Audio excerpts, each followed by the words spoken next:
rise in the canyon. That's where I long to be with my three good companions. Just my rifle, pony and me. Microciné, bonjour ou bonsoir, ça va dépendre de l'heure à laquelle vous allez découvrir cette nouvelle vidéo. Je m'excuse d'emblée pour ma petite extinction de voix, j'en suis vraiment désolé, mais on est là, on résiste, on continue de faire des émissions. Je suis très content aujourd'hui parce qu'on va parler d'un festival de cinéma, le festival du film franco-arabe de Noisy-le-Sec, c'est sa 11e édition et il commence le 18 novembre, se termine le 1er décembre. C'est un festival assez important, on va en parler. Et pour nous en parler, Annie Bichet, qui est tout simplement la directrice artistique, la programmatrice, la passeuse. Et on se connaît un peu, donc on va se tutoyer. Mais je suis très content en tout cas que tu aies accepté de venir nous en parler. Et en plus de cela, à quelques jours, voire quelques semaines de l'ouverture d'un festival, c'est pas si évident que ça. Comment vas-tu d'ailleurs? Comment te sens-tu à quelques jours de cette ouverture? Bonjour Samir, merci de cette invitation à venir parler de ce festival. Je me sens bien, le programme est bouclé, donc là maintenant il existe et on commence à en parler avec des gens comme toi, donc c'est vraiment un des meilleurs moments puisque maintenant les choses peuvent vraiment vont bientôt se concrétiser face au public et je savoure d'emblée cette perspective. Et je suis assez contente de ce festival à venir, de cette programmation. Et comment on fait pour être encore là pendant 11 ans? C'est tellement peu évident aujourd'hui que quelque chose dur se construise. Comment on fait? C'est quoi la recette? C'est quoi le secret? Disons que déjà, c'est parce qu'il y a des soutiens. C'est un festival qui est soutenu par la ville de Noisy-le-Sec, par Est Ensemble, dont dépend le cinéma Le Trianon, où va se faire en majorité ce festival. Et puis, c'est une volonté à la fois politique, c'est une volonté artistique de nous, de l'équipe du Trianon, et de moi-même, d'avoir créé ce festival, de l'ancrer sur un territoire et de le faire durer. Le plus difficile, je pense, c'était les 5 premières années, c'est d'arriver à construire quelque chose, à ce qu'il trouve un public, à ce qu'il ait une identité. Petit à petit, après, c'est essayer de le faire déjà rester et puis petit à petit grandir un peu. Est-ce qu'il faut y voir aussi peut-être, pas forcément de la résistance, mais surtout de rappeler un petit peu que le cinéma doit aussi beaucoup à cette géographie cinématographique qui est le Proche, le Moyen-Orient. Est-ce qu'il y a aussi ce rapport pardon de poser cette question, mais il se passe tellement de choses aujourd'hui dans notre société que quand il y a des propositions comme ça, comme le festival, comme votre festival, ton festival qui questionne en plus un certain cinéma, je trouve ça voilà, il y a une résonance en tout cas, il y a une très belle résonance et je trouve ça assez passionnant. Disons que oui, il y a d'abord cette ouverture à l'ailleurs, à tous ces mondes arabes, Moyen-Orient, Maghreb et aussi Afrique qui nous intéressent, que l'on veut à travers ce festival découvrir. Et puis, l'appellation franco-arabe, c'est aussi de parler de tous ces liens, de tout ce qui unit la culture française au monde arabe au pluriel. On est un pays métissé, un pays vraiment composé de plein de nationalités, c'est sa richesse, encore plus en Seine-Saint-Denis où existe ce festival. Donc, c'est important de raconter ces histoires à la fois au présent et puis aussi au passé, de pouvoir un peu retrouver ces racines de tous ces liens et d'essayer d'aller au-delà des préjugés, des idées reçues, et que le cinéma, à travers des histoires, à travers des sensibilités, nous permet de regarder les choses autrement, de les voir autrement, de les partager autrement, et donc de nous ouvrir la tête, de nous ouvrir les sens, et puis de voyager aussi. Je pense qu'à la fois, on a besoin en tant qu'être humain de voyager concrètement et de voyager aussi dans l'imaginaire à travers les œuvres d'art. Et donc voilà, c'est cette invitation qu'on propose chaque année grâce à ce festival. Et si ce festival existe depuis 11 ans, c'est que je pense qu'il y a aussi un public qui est là tous les ans, il y a plus de gens, plus de possibilités. Il y a de cela aussi, j'imagine. Tout à fait. Bien sûr, oui, c'est ce que je disais. Au début, le festival, il a fallu qu'il s'ancre dans un territoire, qu'il existe. Et c'est vrai qu'on a d'année en année un public vraiment fidèle, des gens qui viennent de loin aussi, pas uniquement du territoire proche du cinéma et de la Seine-Saint-Denis, des gens qui sont attachés à ce rendez-vous, attachés justement à faire ce voyage avec nous, à découvrir ces films, ces histoires, ces mondes poétiques, politiques, géographiques. C'est toutes ces histoires d'hommes et de femmes, ces mondes qu'on invite les spectateurs à partager. Et puis, ce festival est fait de nombreuses rencontres.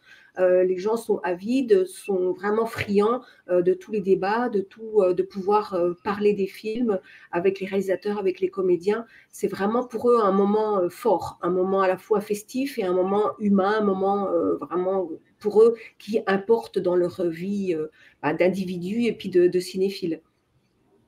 Si tu devais, pour cette 11e édition, lui trouver un mot qui caractérise cette édition, ce serait lequel cette année?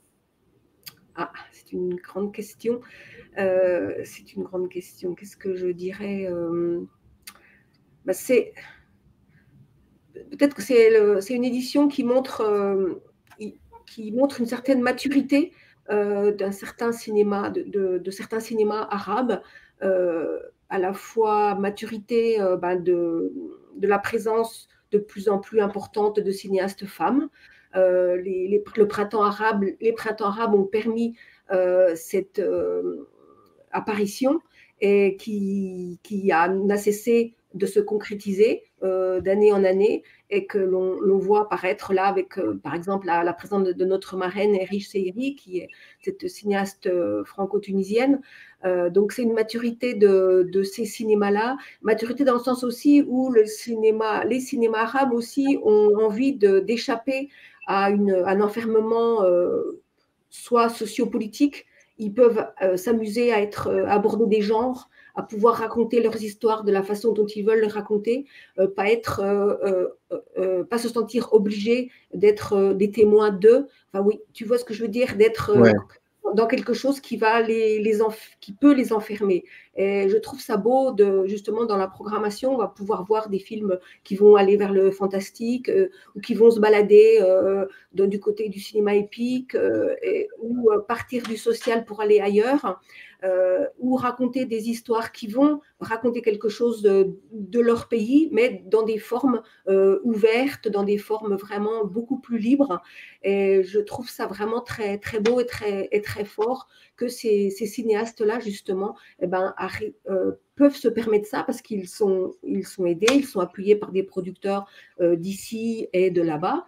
Et donc, c'est ça aussi le franco-arabe, c'est aussi ces liens de coproduction, ces liens financiers, voilà, ces liens d'histoire qui se tissent et qui se poursuivent. Et donc, j'étais vraiment attentive à travers cette sélection de pouvoir aussi montrer ce mouvement-là, de ces cinémas-là. Alors, tu citais d'ailleurs très justement la cinéaste tunisienne Erich Seiri, dont j'avais déjà vu le documentaire La Voix normale qui était sorti l'année dernière, qui est incroyable. Cette année, elle revient pour deux choses. Pour deux raisons. Il y a aussi, pour trois, parce qu'elle montre aussi La Voix normale, mais il y a aussi Sous les figues, le film qui est passé à Cannes cette année, qui est passionnant. Et puis, c'est La Marraine que tu disais, dont tu évoquais. Il y a aussi le parrain d'honneur qui est Costa Gavras. Et ça, c'est une histoire qui existe depuis un certain temps entre le festival et Costa Gavras. Oui, tout à fait. Costa Gavras, c'est vraiment un parrain d'honneur fidèle. Il est très attaché à ce festival, justement, la possibilité qu'un festival de ce type-là puisse nous permettre d'aller voir ailleurs, de regarder d'autres choses, de voir d'autres films que l'on voit peut-être, qu'on ne verrait pas, qui auraient moins de visibilité sans ce festival, même si beaucoup de films qu'on va présenter sont des films en avant-première et donc qui vont pouvoir sortir dans les mois à venir. Mais le festival leur permet d'avoir un éclairage un peu particulier et puis que le public aussi arrive à les identifier un peu mieux, puisque là, on voit bien qu'en ce moment, le public a du mal à revenir dans les salles, a du mal à sortir de chez lui. Donc, je pense qu'un festival comme ça est d'autant plus important qu'il crée un événement autour de lui-même et autour de tous ses films. Et c'est vraiment essentiel. Et Costa, oui, c'est un vrai compagnonnage, un vrai attachement à ce festival, une certaine idée du cinéma, un cinéma engagé et puis en même temps un cinéma libre. Et je suis assez touchée aussi que cette année, nous puissions présenter le théorème d'Archimède de Mehdi Charef, puisque c'est Costa Gavras qui avait produit ce film, qui avait permis à Mehdi Charef de réaliser, enfin, qui avait donné lui donné l'envie d'adapter son roman en un film et qui l'a soutenu. Et donc voilà, il y a plein de liens comme ça qui sont un peu souterrains dans ce festival, et je trouve ça très beau. Moi, je suis toujours très émue quand les histoires, il y a d'autres histoires que l'histoire que l'on voit à travers la programmation, et que justement, il y a une espèce de continuité, de logique des choses, souterraine et forte, profonde, qui nous donne encore plus de légitimité à faire ce que l'on fait et à avoir envie de le partager. Et je vais te poser une question qui n'était pas du tout prévue et qu'on ne pose jamais à une directrice ou un directeur artistique. Mais pour l'avoir été 4 ans, je veux avoir ta réponse là-dessus. Comment on se sent après la fin du festival? Comment tu te sens? Eh bien, après la fin du festival, d'abord, je suis à la fois exténuée et puis en même temps, comment dire, remplie, riche, forte de tout ce qu'on a vécu, de ce que j'ai vécu, des rencontres, des échanges avec les artistes, avec le public, et puis de toutes les images qu'on a en tête, qu'on a vues. Ça se mélange, ça crée une espèce de grand film en cinémascope immense. Et c'est une grande richesse, et je suis fatiguée, mais je suis contente d'être fatiguée et d'avoir en général vécu ces moments-là. Voilà, c'est quelque chose de très fort. Et j'ai l'impression d'être un peu en lévitation, d'avoir été pendant 10 jours portée par tout ça. Je me pose même plus la question de la fatigue, parce qu'il y a quelque chose à un moment donné qui, voilà, on est là, on doit être là et on est content d'être là. Et pour vivre ces moments-là, il y a toujours du stress, hein, tu le sais. On a beau avoir fait ça pendant des années, on a l'impression de recommencer un peu à zéro à chaque fois devant la salle, avec les artistes. Et voilà, mais ça fait partie du jeu. Bon, en parlant d'image, est-ce qu'on peut parler un petit peu c'est un mot un peu grossier, mais pourquoi pas des points, des temps forts, on va dire, de ce festival. Alors, j'ai nommé quelques temps forts, soit tu en rajouteras, ou je sais pas. J'ai vu que dans le dossier de presse, d'ailleurs, je remercie énormément Géraldine Kans, l'attachée de presse du festival, l'aide apportée à la conception de cette émission est très importante. Merci beaucoup, Géraldine. Et donc, j'ai noté qu'il y avait donc un programme prévu pour le 60e anniversaire de l'indépendance de l'Algérie, un programme aussi sur la connexion entre Paris et sa banlieue, donc géographie cinématographique, tu l'évoquais d'ailleurs avec Mehdi Charef, mais il y a d'autres propositions. Et puis il y a aussi pas mal de choses concernant, tu l'as dit, des avant-premières, un peu des nouvelles, comme on dit, de ces pays-là, l'Irak, le Liban, etc. Donc la question est juste simple. Pourquoi Paris banlieue 60e? Pourquoi vous avez voulu faire quelque chose autour de ça? D'abord, par rapport à l'Algérie, pour moi, c'était important l'anniversaire des accords d'Évian, d'être présent par rapport à cette histoire, à ce rendez-vous.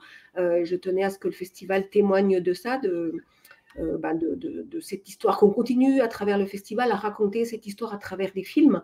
Et voilà, c'était par exemple la bataille d'Alger. Ça faisait quelques années que j'avais envie de remontrer ce film-là, et je trouvais que c'était pertinent de le montrer cette année.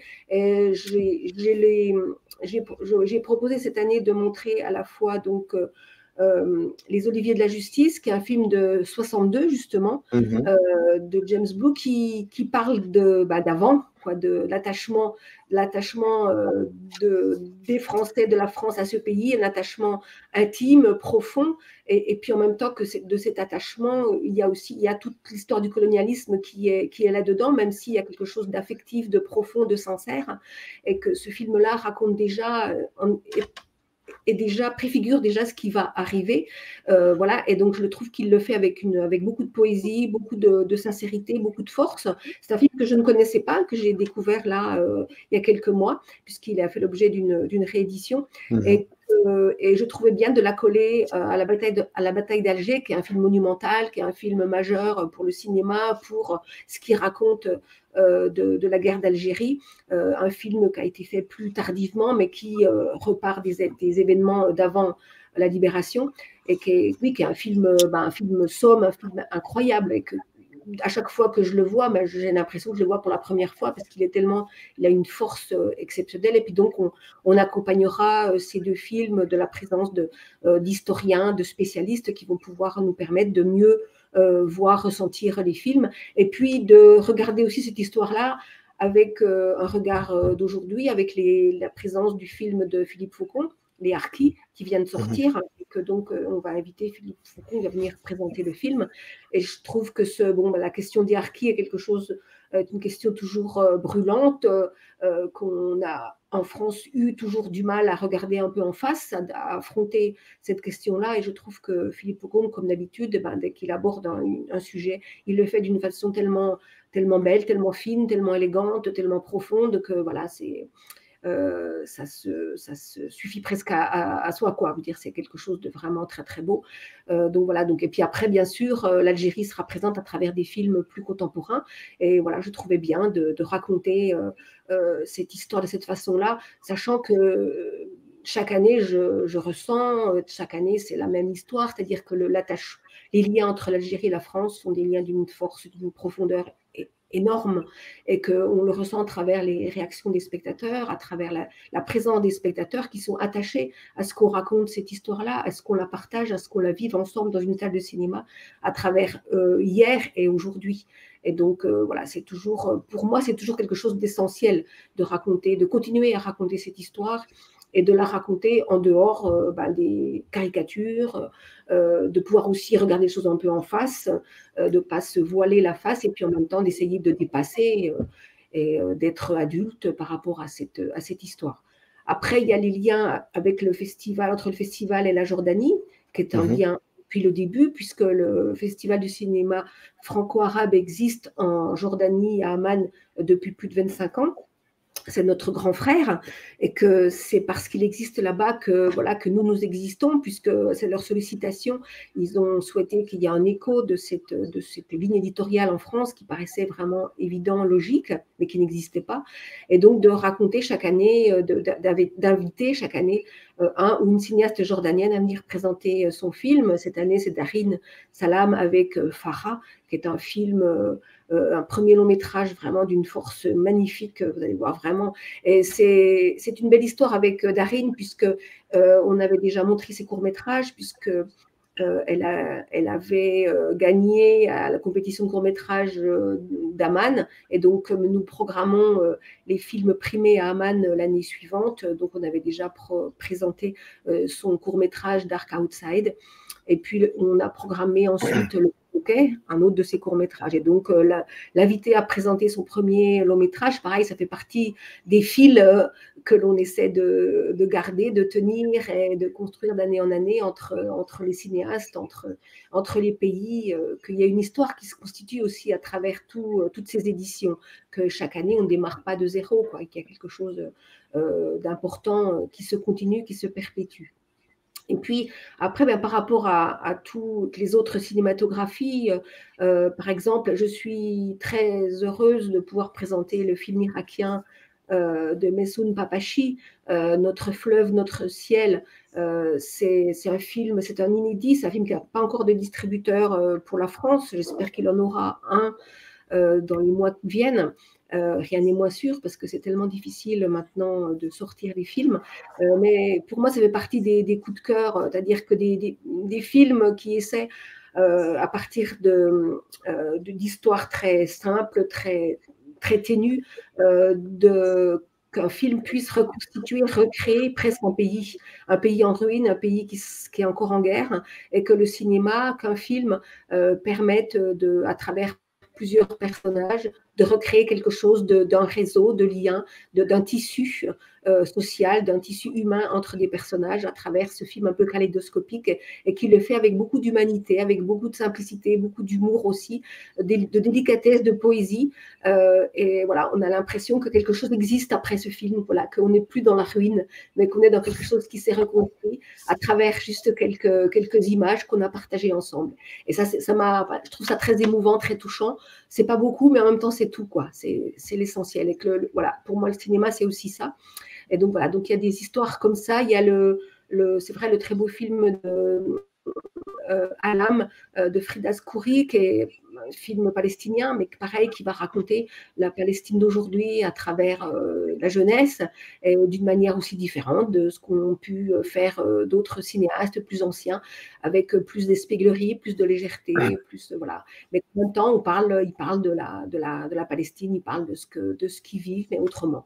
Et je trouve ça vraiment, vraiment beau, vraiment important. Et il y a aussi, quand on évoquait, il y a le rapport aussi à, enfin, t'intéresses aussi à comment le cinéma a questionné Paris et sa banlieue. Et ça, donc il y a ce qu'on a pu voir et ce qu'on voit aujourd'hui. Tout à fait. Et donc, on parlait de Mehdi Charef, mais je suis vraiment contente qu'on puisse revoir le Théorème d'Archimède, parce que voilà, c'est un film qui a vieilli, puis qu'en même temps qui n'a pas vieilli, quoi, qui reste là, qui durera, qui nous racontera toujours cette histoire d'une façon toujours très, très forte. Et je suis contente, par exemple, de pouvoir montrer en parallèle Grand Paris, de Martha Chauvat, qui est presque le théorème d'Archimède d'aujourd'hui, c'est-à-dire qu'un cinéaste, et je lui ai posé la question, est-ce que vous avez vu ce film? Il m'a dit non, je veux le voir depuis des années, j'ai jamais pu le voir. Et donc, quand on le voit, on a presque l'impression qu'il l'a déjà vu, mais sans le voir. Mais il sait qu'il existe. Peut-être qu'il va le voir grâce au festival, je l'espère.